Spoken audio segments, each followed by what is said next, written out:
গুৰুত্বপূৰ্ণ অভিযোগ মই ৰাজ্যপালৰ সন্মুখত একেবাৰে 3 ফুট ওচৰৰ পৰা ৰাজ্যপালৰ সন্মুখলৈ মই এটা ডাঙৰ অভিযোগ কালি লৈ গৈছিলো। আপোনালোকে কিমান লক্ষ্য কৰিছিলে, কিমান প্ৰচাৰ কৰিছিলে মই নাজানো, কিন্তু আটাইতকৈ গুৰুত্বপূৰ্ণ এটা অভিযোগ আনিছিলো যে অসমত সকলো বস্তুৰ দাম বৃদ্ধি হোৱাৰ এটা অন্যতম প্ৰধান কাৰণ হ'ল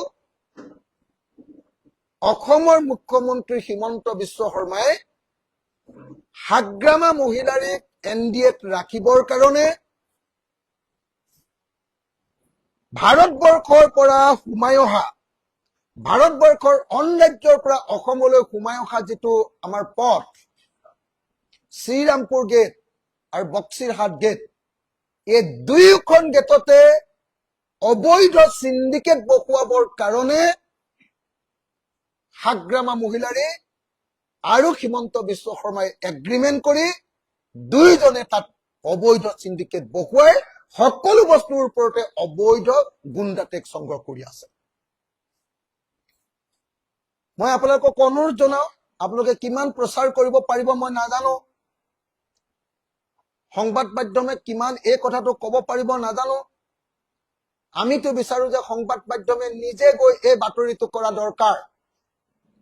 বক্সিৰহাট গেটলৈ গৈ, শ্ৰীৰামপুৰ গেটলৈ গৈ সংবাদ মাধ্যমে এই বাতৰিটো কৰা দৰকাৰ যে অসমলৈ সোমোৱা প্ৰতিখন গাড়ী, প্ৰতিখন মালবাহী গাড়ী, প্ৰতিখন মালবাহী গাড়ীৰ ওপৰত গাড়ীখন ৰখাই অবৈধ গুণ্ডা টেক্স সংগ্ৰহ কৰিহে, কোনোবা গাড়ীত 20,000, কোনোবা গাড়ীত 50,000, কোনোবা গাড়ীত অবৈধ গুণ্ডাকৰ সংগ্ৰহ কৰিছে অসমৰ মুখ্যমন্ত্ৰীৰ পৃষ্ঠপোষকতা হাগ্ৰামা মহিলাৰীৰ দল BPF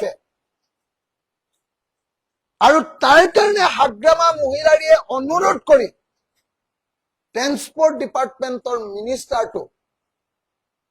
মিনিষ্টাৰ পদটো, মন্ত্ৰী পদটো BPFৰ কাৰণে লৈছে।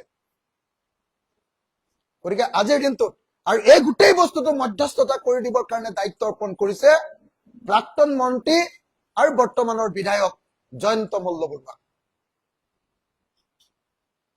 হিমন্ত বিশ্ব শৰ্মাৰ প্ৰতিনিধি হিচাপে এই গোটেই সিন্ডিকেটটোত আছে জয়ন্ত মল্লবৰুৱা, আৰু হাগ্ৰামা মহিলাৰীৰ প্ৰতিনিধি হিচাপে আছে এই গোটেই সিন্ডিকেটটোত ট্ৰেন্সপৰ্ট মিনিষ্টাৰ কি নাম? চৰণ বড়ো।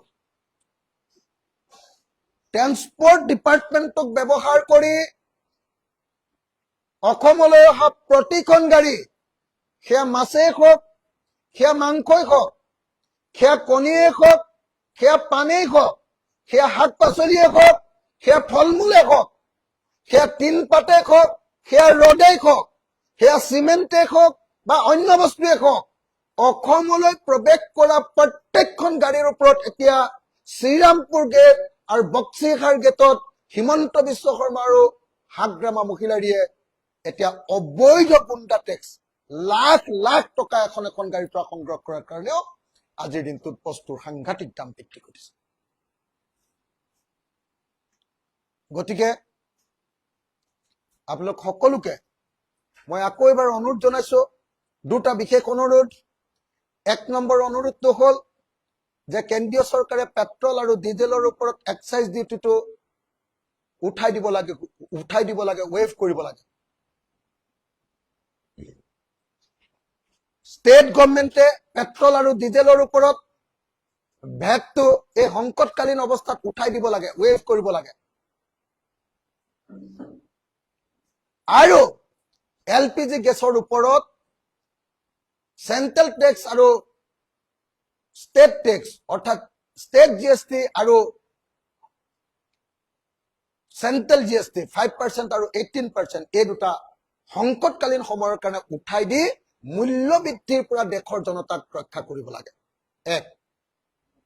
2 নম্বৰ, হিমন্ত বিশ্ব শৰ্মা চৰকাৰে অনতি বিলম্বে বক্সিৰহাট গেট আৰু শ্ৰীৰামপুৰ গেটত চলোৱা সিন্ডিকেট সম্পূৰ্ণৰূপে বন্ধ কৰিব লাগে। হাগ্ৰামা মহিলাৰী আৰু হিমন্ত বিশ্ব শৰ্মাৰ সিন্ডিকেট বন্ধ যদি নহয়, অসমীয়া মানুহে সকলো বস্তুৰ ওপৰত বেছি দাম দিবলৈ বাধ্য থাকিবই লাগিব। গতিকে মোৰ দাবীটো হ'ল যে হাগ্ৰামা মহিলাৰীৰ BPF দলৰ হাতৰ পৰা ট্ৰেন্সপৰ্ট ডিপাৰ্টমেণ্টক কাঢ়ি আনিব লাগে আৰু হিমন্ত বিশ্ব শৰ্মাই জয়ন্ত মল্লক যে এই সিন্ডিকেট চলাবৰ কাৰণে মধ্যস্থতাকাৰী হিচাপে দিছে, এইটো উঠাই আনি এই সিন্ডিকেট কমপ্লিটলি বন্ধ কৰি অসমৰ মানুহক আচল দামত বস্তু দিয়াৰ ব্যৱস্থা কৰিব লাগে।